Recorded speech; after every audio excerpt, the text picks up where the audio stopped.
Hello, good day and welcome. Today we're dealing with Biology Past Question 2019, Question 25. The major minerals present in the shell of mollusk is A. Copper, B. Sodium, C. Iron, and D. Calcium.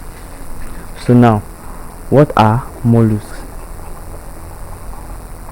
Now, mollusks are simply soft-bodied animals.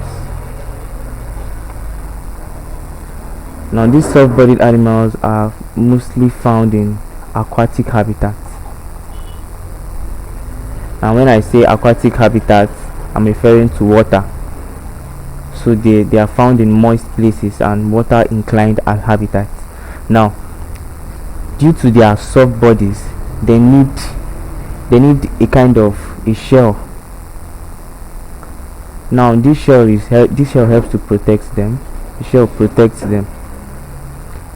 Now, their shell is made up of calcium. Now, one of the minerals found in the shells of mollusks is calcium, an element. So the correct answer to this particular question is option D, calcium. Thank you and God bless you. Please ensure you subscribe for more videos.